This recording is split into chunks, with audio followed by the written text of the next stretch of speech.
বীর, আর কষ্ট করো না, এসো আমার কাছে, এসো। সব শেষ হয়ে গেছে, আর লড়াই করতে হবে না। সোনপুরি, তুমি সত্যি তুমি? দুবার চেষ্টা করেও নিষিদ্ধ বই হাতে আনতে পারেনি বীর। প্রথমবার অন্তরের স্পর্শে পণ্ডিত জেগে উঠেছিল, দ্বিতীয়বার প্রাণ হাতে করে ফিরে আসতে হয়েছিল তাকে। শরীর ক্লান্ত, কিন্তু তার চোখের আগুন নিভে যায়নি।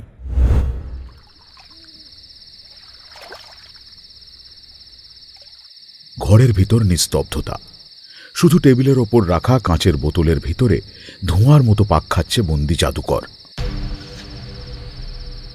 বীর, তুই যে পথে হাঁটছিস সেই পথ খুব কঠিন। অনেকেই চেষ্টা করেছে, কিন্তু কেউ পারেনি। কারণ হলো ওই বই, ওটা কোনো সাধারণ বই নয়। ওটা শুধু পাহারা দেওয়া হয় না, ওটাকে জীবন্ত তন্ত্র রক্ষা করে। ওই বই এত সহজে আনা খুব কঠিন। কঠিন? আমার কাছে এখন কঠিন সহজ বলে কিছু নেই। যার বাঁচার একটাই কারণ, তার কাছে ভয়ও ছোট হয়ে যায়।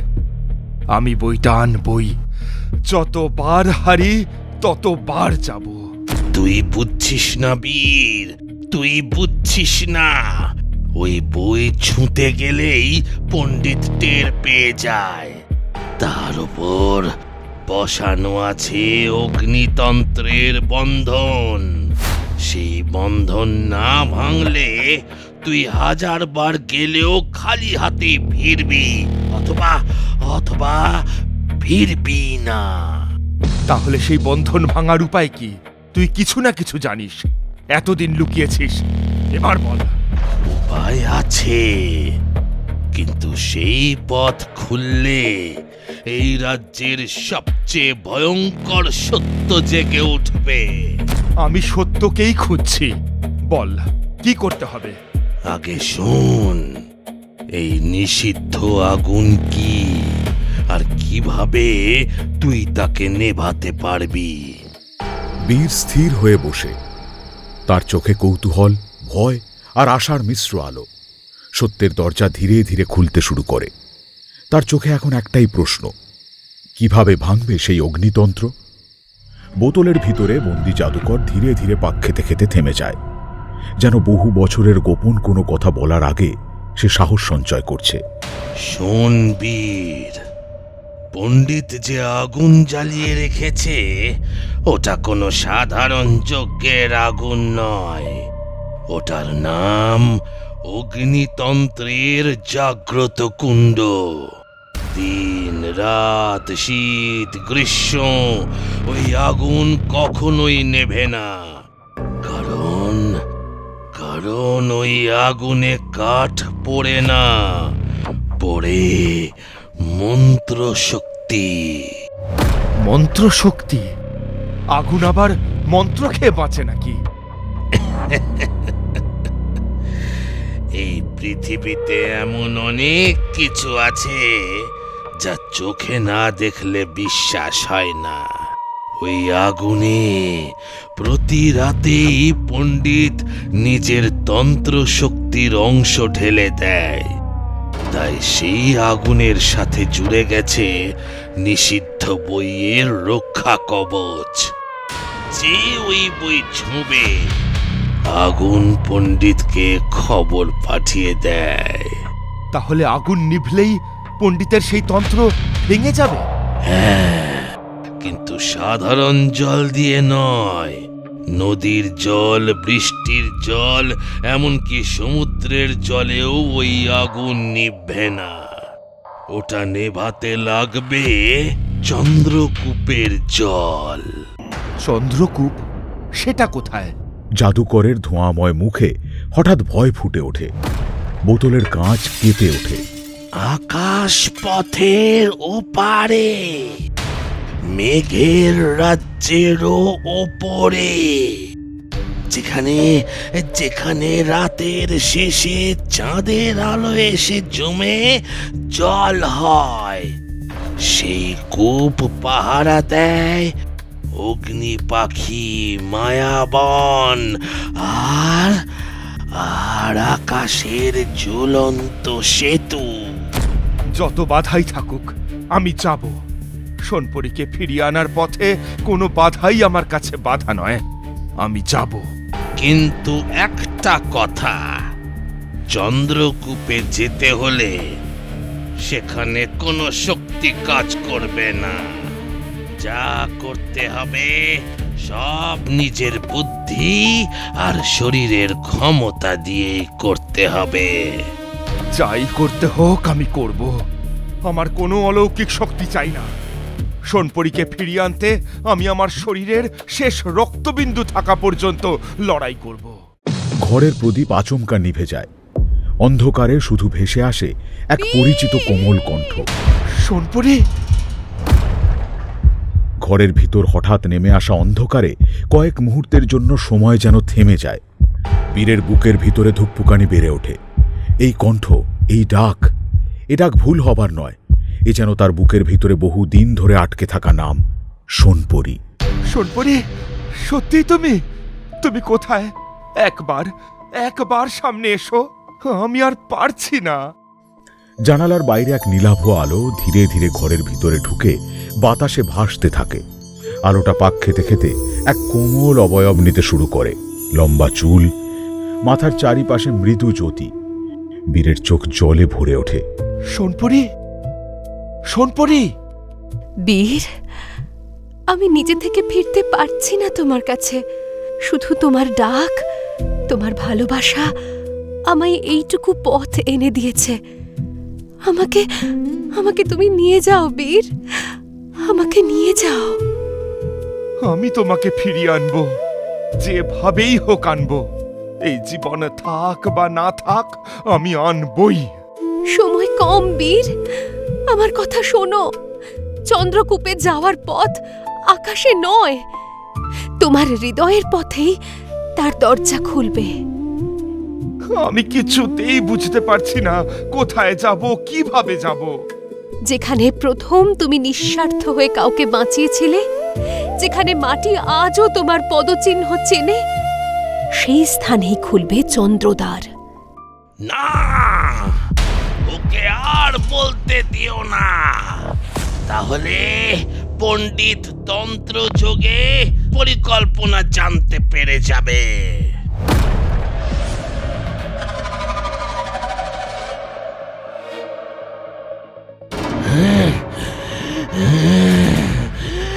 পণ্ডিতের ছায়াগ্রাস, ও এসে গেছে। সোনপরীর আলোর অবয়বটা দুর্বল হয়ে পড়ে। মুছে যাওয়ার আগে শেষবার বলে, বীর, সেই আম গাছের তলা, মনে রেখো, আম গাছের তলা। আম গাছের তলা! আমি আসছি সোনপরী। রাত আরো গভীর হয়েছে। চারিদিক কুয়াশায় ঢেকে গেছে। বল্লভপুর গ্রামের এক এক আম গাছ, যার শিকড় মাটির বুক চিরে চারিদিকে ছড়িয়ে আছে, আজ অদ্ভুত নীলাভ আলোয় মৃদু জ্বলছে। এই বটতলার সাথেই জড়িয়ে আছে বীরের বহু পুরনো স্মৃতি। ধীরে ধীরে এগিয়ে এসে গাছটার সামনে দাঁড়ায় সে। এখানেই সোনপরী এই জায়গার কথাই বলেছিল। কিন্তু এখন আমি কি করব? মাটিতে হাত রাখ, চোখ বন্ধ কর। তোর জীবনের সবচেয়ে পবিত্র স্মৃতিটা মনে কর, যে মুহূর্তে তুই কোনো লোভ ছাড়া শুধু শুধু হৃদয়ের ডাকে কাজ করেছিলি। চন্দ্রদ্বার হৃদয়ের সত্য চিনে খুলে যায়। হঠাৎ চারিপাশের বাতাস থমকে যায়। আম গাছের পাতাগুলো একসঙ্গে কাঁপতে শুরু করে, অথচ বাতাস নেই। মাটির নিচ থেকে নীল আলো শিকড় বেয়ে উপরে উঠতে থাকে। মাটির বুক ফেটে মাঝখানে গোলাকার আলোর দরজা ফুটে ওঠে। দরজার ভিতরে দেখা যাচ্ছে তারা ভরা আকাশ, ভাসমান পাথর আর দূরে রূপলি আলোয় ঝলমল করা এক কূপ। ওটাই চন্দ্রকূপ। হ্যাঁ, কিন্তু সাবধান, ওই পথে পা দিলেই তোর সামনে বাস্তবের শত্রু নয়, তোর নিজের ভয়, তোর নিজের দুর্বলতা, তোর নিজের শোক, সব সব জীবন্ত হয়ে দাঁড়াবে। সেগুলো জিততে না পারলে তুই আর ফিরবি না। আমি অনেক কিছু হারিয়েছি, এবার হারানোর ভয়টাই হারিয়ে ফেলেছি। যে পথ সোনপরীর কাছে নিয়ে যাবে সেই পথ যত ভয়ঙ্করই হোক আমি হাঁটব। সে এক পা এগিয়ে আলোর দরজার সামনে দাঁড়ায়। কেউ বা কিছু অনেকক্ষণ ধরেই বীরকে অনুসরণ করছিল। অবশেষে দ্বার খুলেছে, এবার খেলা সত্যি শুরু হবে।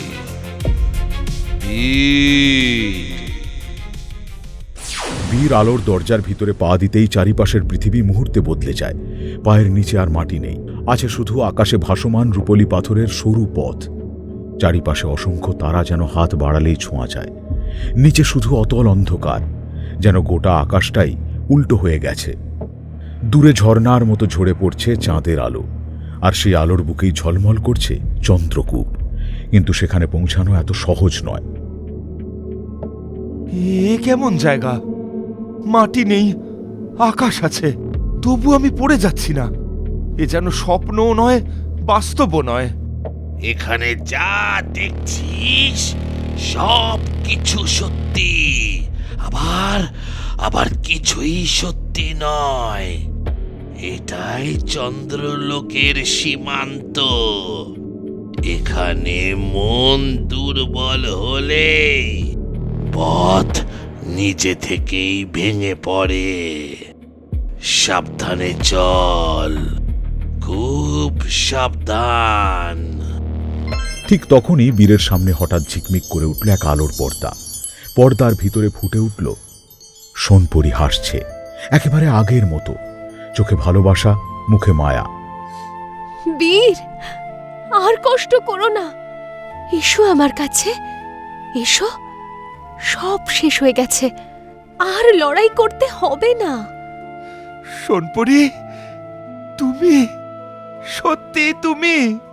না না বীর, না, ওর চোখের দিকে তাকাস না। ওটা ওটা তোর হৃদয়ের সবচেয়ে বড় আকাঙ্ক্ষা, ওটা মায়ার ফাঁদ। হঠাৎ বীর লক্ষ্য করে সোনপরীর হাসি ঠিক আছে, কণ্ঠও ঠিক আছে, কিন্তু তার ছায়া নেই। আসল সোনপরী যখন হাসত তার হাসিতে থাকত অদ্ভুত শান্তি, কিন্তু এখানে কিছুই নেই। তুই সোনপরী নোস, কারণ আমার সোনপরীকে আমি হৃদয় দিয়ে চিনি, চোখ দিয়ে নয়। মুহূর্তে সোনপরীর অবয়ব ভেঙে হাজার টুকরো হয়ে যায়। চারপাশ কেঁপে ওঠে, সামনের পথ আরো উজ্জ্বল হয়ে ওঠে, কিন্তু পরের মুহূর্তেই আকাশ অন্ধকার হয়ে যায়। উপরে বিশাল ডানার শব্দ। সর্বনাশ, সর্বনাশ! অগ্নি পাখি, চন্দ্রকূপের প্রথম প্রহরী এসে গেছে। তার প্রতিটি পালক আগুনে কড়া, ঠোঁট গলিত লোহার মতো লাল। ডানা ঝাপটাতেই আগুনের স্ফুলিঙ্গ ঝরে পড়ছে চারিদিকে। সেই উত্তাপে পায়ের নিচের রূপলি পথও লাল হয়ে উঠছে। যে পথ ধরেছি সেখানে ভয় দেখিয়ে ফিরিয়ে দেওয়া যাবে না। এসো, দেখি তোমার পরীক্ষা কত কঠিন। মানুষ, বল প্রয়োগ করে কেউ চন্দ্রকূপে পৌঁছায় না। প্রথমে বল, তুই কে খুঁজছিস? শক্তি, প্রতিশোধ, নাকি হারানো ভালোবাসা?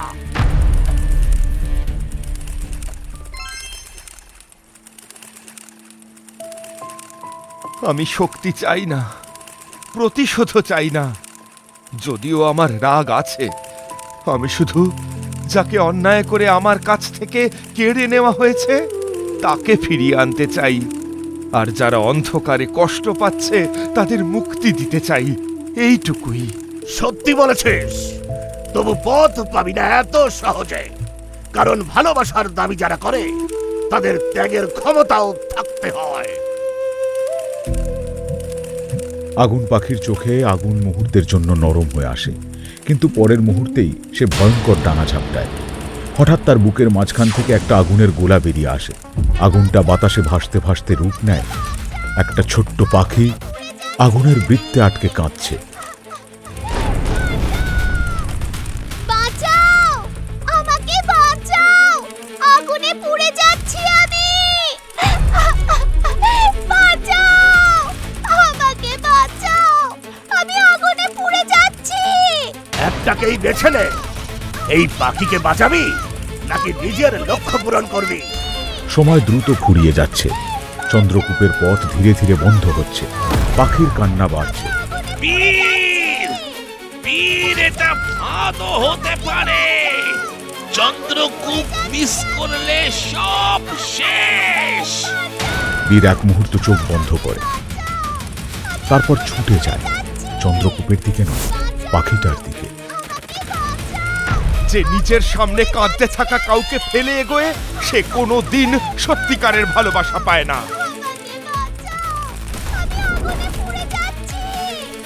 বীরের হাত পা পুড়তে শুরু করে, কিন্তু সে ছাড়ে না। হঠাৎ সব আগুন মিলিয়ে যায়, শিশুটাও মিলিয়ে যায়। চারিপাশে গভীর নীরবতা। তুই পরীক্ষায় উত্তীর্ণ হয়েছিস বীর। তোর হৃদয়ে স্বার্থের চেয়ে করুণা বড়। এই কারণেই চন্দ্রকূপ তোকে পথ দেবে। আগুন পাখি নিজের বুক থেকে একটা জ্বলন্ত সোনালী পালক খুলে আকাশে ভাসিয়ে দেয়। পালকটা এসে বীরের হাতে বসে। এই অগ্নি পালক রাখ। সামনের অন্ধকার বনে শুধু এই আলোই তোকে সত্যি পথ দেখাবে।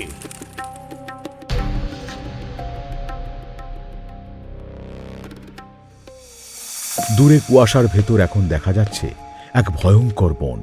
গাছগুলো যেন ফিসফিস করে কথা বলছে। মাটির বদলে পায়ের নিচে ভাসছে ছায়া। এবার, এবার মায়াবন। এখানে অনেকে চিরতরে হারিয়ে যায়। এতক্ষণ আমাদের সঙ্গে থাকার জন্য ধন্যবাদ। আসছি পরের এপিসোডে।